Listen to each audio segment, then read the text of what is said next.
So, first of all, it's my pleasure to be participating in this conference, and I think Thomas Pogge is one of the most important and formidable intellectual leaders on the planet, and the ideas that he has expounded over the last 15 years or so have had a radical and powerful influence in terms of how we think and actually act around international development. So it's very much a pleasure to be his guest here today. Thomas has asked me to talk about global health in the context of the Millennium Development Goals. So that's what I'm going to do, I think. I'm going to try to do three things. One is paint a picture of the political context within which global health has been pursued since the end of the Cold War. I'm going to use a very broad brush to do that, but I think it's quite important in light of the conversations earlier today. One of the comments that came from Kairos, which I absolutely agreed with, was the importance of recognizing the political context in which we're actually trying to engage this issue. The second thing that I'm going to do is identify an issue that I think is fundamental to any new vision of the future as it pertains to health, and that is the effect of climate change on health. And then the third thing that I'm going to do is I'm going to highlight a couple of key issues that I think are quite important and that actually resonate with some of the issues that have already been discussed this morning. Now, Charlie Brown was a very famous philosopher, and he said many, many things, but one of them was that I love humanity. It's just the people that I find difficult. I think that in many ways actually characterizes what has happened with the Millennium Development Goals, that they are great rhetorical devices. They have become very powerful normative ideas that have rhetorical resonance, but in practical terms and in terms of their impact on people's daily lives, they really have failed to achieve their stated impact. So, in a nutshell, we're very much today two worlds. We're a world where in Canada and the United States, life expectancy is 80 and rising. In the southern region of Africa, life expectancy is 40 and falling. This is a simple but very powerful marker of the egregious inequity that actually exists in the world. Now, when we think about global health, it's a very, very, from an academic perspective, potentially complex area or domain to define. And many great efforts have been initiated over the last, particularly 5 years, to try to codify a core definition. I won't go through all of them. I've given many lectures on that process and on the content. But I'm going to give you my definition. My definition of global health is simply here. Global health, in my view, connotes a well-being in a state of justice. It's not a technical definition. It's an aspirational and justice-oriented and morally rooted definition that has political, technical, and social implications for how we actually design the function, if you will, of our individual and collective societies. And the idea of global health is fundamentally rooted in the societal determinants of health. This is a concept that I think really does need to be front and center in terms of where this initiative goes forward, in terms of where it goes. There are many experts here in the room on the societal determinants of health, so I won't give you an overview of what that means, but implicit in the definition is that the structure and the function of society in all of its various forms are the primary determinants of health and well-being. It's not access to medicines. It's not access to the latest and greatest healthcare technology. This is not to say that medicines and healthcare technologies are unimportant. They are extremely important. But it is the rules of access, as Thomas has already pointed out earlier this morning. It's the rules that govern access, the rules that structure institutional frameworks that define, in the most practical terms, health and well-being. Now, since the mid-90s, we have seen a global health revolution. We've seen an increase in the number of international actors, from civil society organizations to states to international government organizations to foundations and to one-man states like Bono, who have had an enormous influence on our conception and our practice of global health. We've also seen a massive increase in financial resources and money. From 1990 to 2005, we've seen an increase of $5.6 billion on health expenditures in 1990 to over $20 billion by the first decade of the 20th century. We've also seen a coalescence of institutions around the concept of global health. Institutions like the World Health Organization, UNDP, the General Assembly itself, even the Security Council has, for the first time in its history, debated a global health issue as a human security and as a state security issue, and that was in 2001, and that was HIV. We've also seen several major UN General Assembly meetings focused on health issues, the most recent being September of last year, focused on non-communicable diseases. We've also seen new institutions.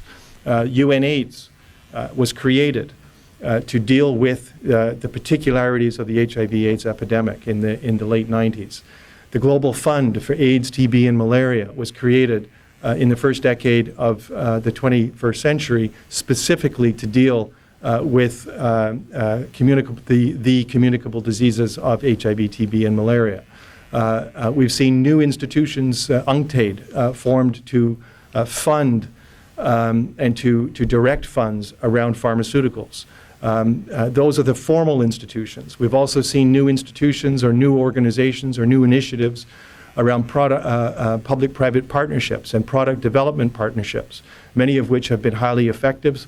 Few of which have been highly effective, many of which continue to trottle along, hoping to achieve some degree of effectiveness. We've also seen massive coalescence, if you will, and coherence around global health policy internationally, with codified definitions around some of the Millennium Development Goals, which have had some, I have to be fair, have had some positive impact in the developing world. But overall, the impact of these kind of initiatives have been profound. We've also seen civil society organizations mobilize into transnational civil society networks that have had massive impacts through the political process. And I think that's the key point that I want to make. They've had a massive impact through the political process on practical reality for people's access to health care in the developing world. And the best example, and not the only, but the best example of that is the HIV/AIDS pandemic. In 1998, 400,000 people had access to antiretrovirals. But the vast majority of people, the 2-point-something million people at that time, who, in addition to that 400,000, who needed access to medicines, antiretrovirals, were in the developing world and not in the North.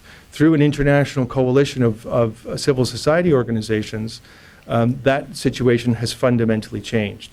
Today, the price of antiretrovirals has fallen from $15,000 per patient per treatment per year for the rest of the patient's life, which was the number back in 1998, to less than $64 a year for access to generic versions of medicines that were previously only available under patent.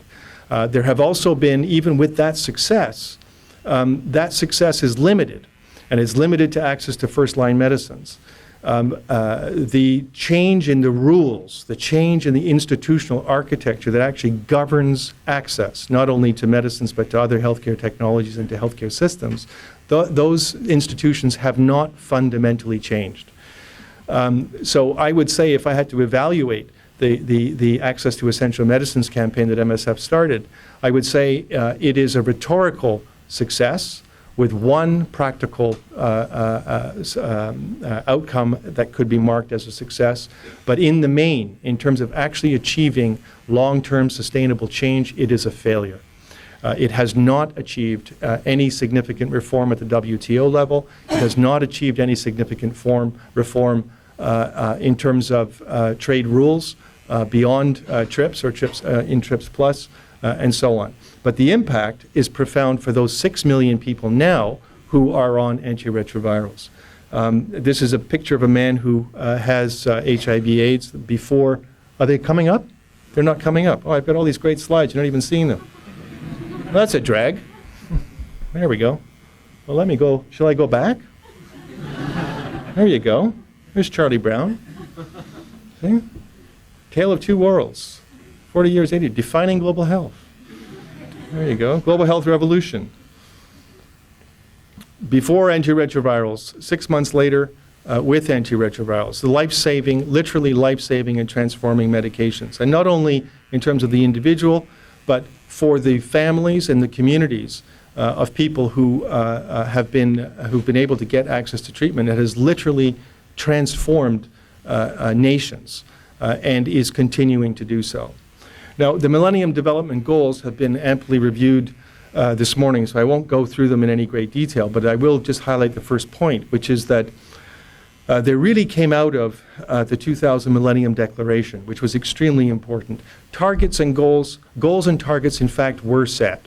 In 2008, a whole list of, here's the list, a whole list of very specific indicators were developed and were promoted as essential to achieving the goals.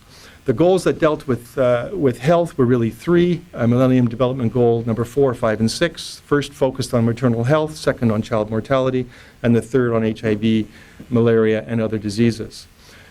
But everything changed in 2008. It was the international financial crisis. The entire world of global health suddenly was a radically different place. The international financial crisis is central to understanding where global health is going.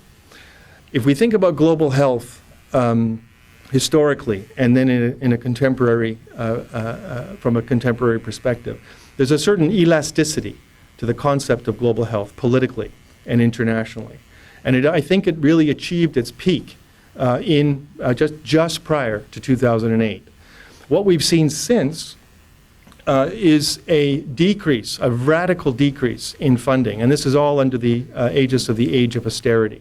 We now see states that were significant donors reducing or stopping their support for overseas development assistance. We see a call, we see a call among major donors like the G8 to actually reduce the amount of spending that they are engaging focused on global health.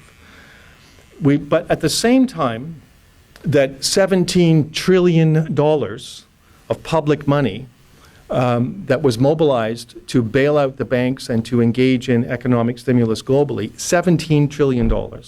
At the same time that has happened, we've seen the age of austerity, or the so-called age of austerity, being imposed on states, which therefore means imposed on citizens. And citizens are now being de facto asked to, not being asked, they're being told to pay the debts of the bankers and to pay the debts of the international financial system in order to maintain that system. In parallel with that, the necessary regulation, the necessary institutional change that is required to stabilize that system hasn't yet been fully put in place. And we see now, this is the cover of The Economist from last week. We see this is the title: "True Progressivism: A New Form of Radical Centrist Politics is Needed to Tackle Inequity Without Hurting Economic Growth." So we have a new kind of formulation, if you will, of the nature of politics. and the nature of the relationship between formal political structures and economics. Now, the global contextual issues of the day are in my mind, are very, very simple. We're 7 billion people now. We're adding 1 billion people every 13 years. We have more than 1 billion people who go to bed hungry every night. There's 3.8 billion people who live on less than $2 a day. The G8 UN global governance system of the 90s shifted at the beginning of the 21st century to literally the G1, the United States, and then with the international financial crisis, it shifted again to the G20, to in relationship to the G1, the United States, and the BRICS countries. The United Nations has really been, in some significant way, sidelined by that major shift in geopolitical power. The Rio process, I haven't heard anybody talk about the Rio process. The Rio process has also been, in essence, sidelined by this major shift in international geopolitical power. We've also seen today that the rich are getting richer and the poor are getting poorer. Thomas outlined it very well this morning. And we are in the midst of a food, a fuel, and a climate and a governance crisis. This is creating egregious inequity with decreased adaptability of communities and decreased resilience of communities. The Millennium Development Goals, in my view, really do, people like acronyms. I actually think the Millennium Development Goals represent LCDs, the lowest common denominator. That's what the normative standards really, that were reflected in the MDGs. That, in my view, is what they represented. And they also represented a techno, if you will, charity mindset, that somehow it's possible to achieve public policy through charity. Charity is not a substitute for effective public policy, and yet on an international level, that's what we have. So I think one of the key issues in terms of the politics of dealing with the future of the MDGs post-2015 is this issue. How do we actually formally institutionalize funding, appropriate funding, for whatever goals or targets are set? Now, we're at a point now in our human history where the risks of that we face in terms of food, fuel, climate, and governance are well beyond anything that we've ever faced previously. We are in the age of what has been called the Anthropocene. So great and so vast is our impact on the ecosphere of our planet that we are literally changing the very nature of the planet. Only human beings have amassed the very power to change the nature of nature. Never before has such a power existed on the planet, and yet that is where we are. We've already passed 3 of 9 planetary tipping points, and we're well on the road to passing others. Our population growth is massive and increasing. We are adding 1 billion people to the planet every 13 years. It is virtually unsustainable in terms of how we are growing and using resources from the planet. The issue that I wanted to focus on, one of the issues I wanted to focus on, is climate change. Now, the Lancet, which is the leading medical journal in the world, has recognized climate change as the greatest threat to global health in the 21st century. And it recognizes as well that the disparities that exist now will only be magnified and worsen and will have a disproportionate impact on low and middle income countries. I'm not going to go through the details of this, but I will just point it out. Between 1979 and today, the Arctic sea ice has shrunk by 40%. That is unbelievable in terms of impact. We have no idea of what the impact of what the cascade effects of that kind of enormous ecological change will have on our planetary biosphere. We have models, we have some sort of loose predictions, but the scientists who deal with this already recognize that their predictions are vastly inadequate relative to the scale of what's already happening in terms of climate change. We're seeing extreme weather events around the world. Water security is now an extremely important issue, and particularly for Africa. Darfur, people talk about crimes against humanity, war crimes, slow motion genocide, all of which is true, but why are people fighting? People are fighting over decreased access to less and less potable water and to less and less arable land. And that's because of desertification. And that is because of climate change. We're seeing new re-emerging and emerging infectious diseases. We're seeing already seeing migratory effects of climate change, and there are scholars who estimate that we could see up to 700 million climate migrants by 2030. Drought is, for obvious reasons, a profound problem in the southern region of Africa and in the eastern region of the continent. We're seeing major impacts in terms of food security. By 2030, the International Panel on Climate Change predicts that we will see a decrease in crop yields between 20 and 50% on the continent of Africa alone. And exactly the same is predicted for certain regions of South America and for Asia. This is real, and this is happening now. This is not some future event. This is now, and it is going to get worse. So, there are other issues that accrue around climate change, and I won't go through them in any great detail, but they're here. The point that I want to make here is that when we talk about global health and when we talk about new goals for the next 15 years, this requires practical action. It also requires that we frame this in terms of justice, and that we frame this in terms of an ethical approach to practical action. Now, it also requires that we build on what has already taken place over the last few years. The Rio process, however marginalized in the formal political process, is a serious and significant process.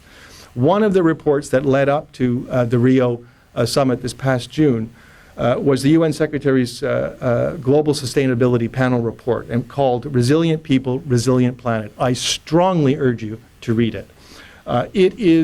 I am not a UN endorser by definition. I mean, I believe very much in the United Nations, but I don't by definition, because it's a UN report, endorse it. This report is a profoundly important report. It is detailed, it's rigorous, and it is, in relative terms, relative to former UN documents, radical in terms of the kind of proposals that it puts forward. The issues that are being discussed here in this group are very nicely framed in a moral, ethical, and economic and political framework in this report. And I strongly urge the group to pay due attention to it. One of the things that it focuses on is a fundamental reorientation and restructuring of national and international institutions. The kind of issues that Thomas raised earlier this morning would fit perfectly into this framing. One of the issues that I think is also extremely important is to, as I said, is to build on prior initiatives. The currency transaction tax, or the Tobin tax as it was formerly known, is a very powerful idea. It's known as the Robin Hood tax by some. For those who are unfamiliar, it's basically a small percentage tax on international currency transactions. And if taxed at a rate of 0.005%, would generate $40 billion a year in revenues, which could go into the Health Development Fund. If taxed at 0.05%, it would generate $650 billion a year. And it would also curb non-productive speculation.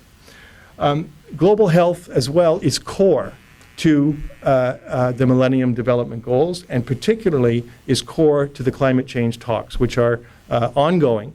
And yet global health has been totally marginalized from climate change talks. They have not been at the table, and nor have their efforts to get to the table been met with any kind of warmth or reception. In fact, they've been actively excluded.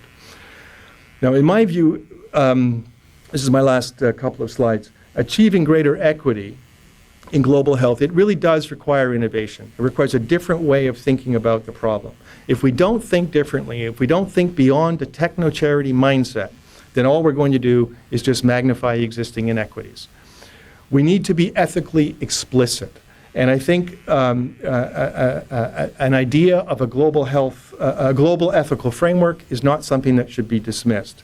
The preamble of the Millennium Declaration, in fact, is a very good example of a set of clear ethical imperatives and clear ethically motivated political imperatives that motivate the technical dimensions of the subsequent declaration and the subsequent Millennium Development Goals. I think it's important now to start thinking about a secular ethics. Is it possible to develop a global secular ethical framework within which a political economic project, which is by definition a Millennium Development Goal project, within which that project could take place? I'm not sure what that would look like, but I would like to put it into the dialogue.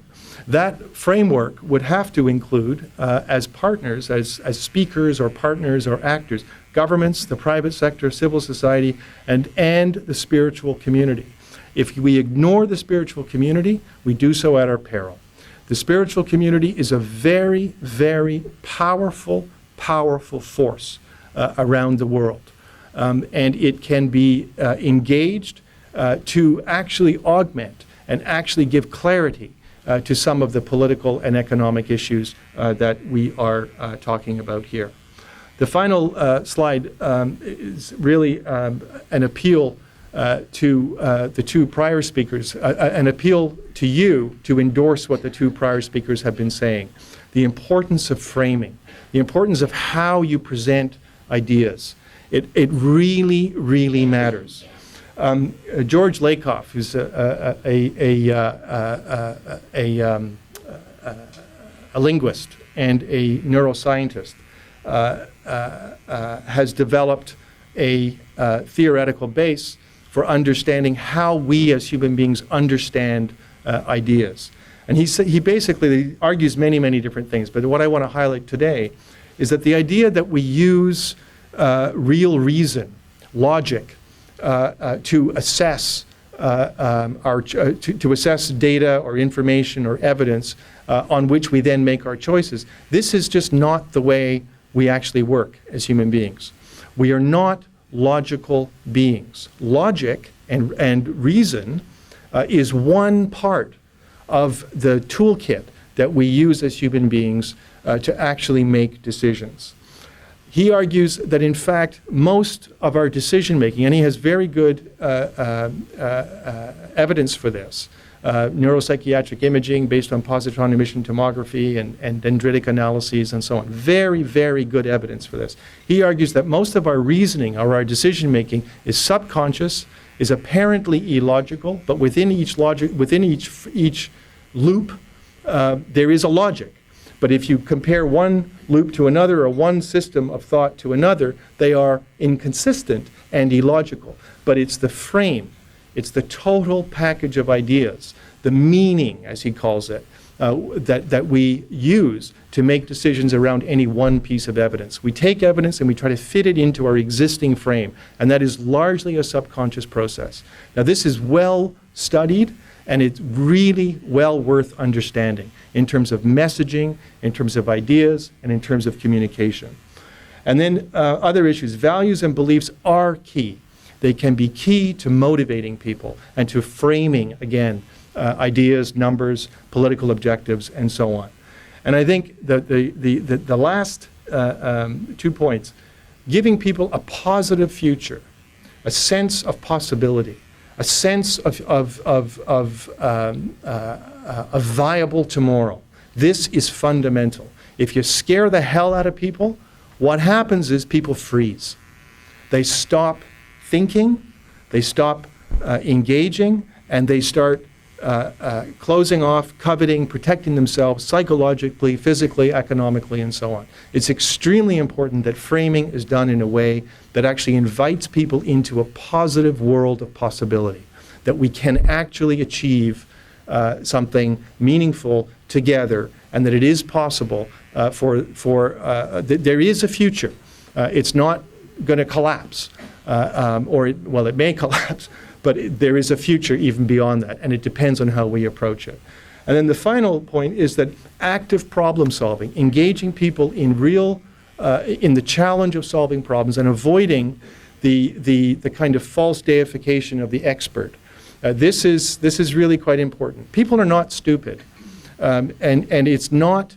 It is a mistake to think that only the experts know, and that the experts will somehow figure it out and then hand the 11th commandment to the masses, and that they will suddenly say, oh, thank you, and get on with the great new project. People are not stupid. I had the privilege a few years ago of speaking on a panel with Noam Chomsky, and he one of the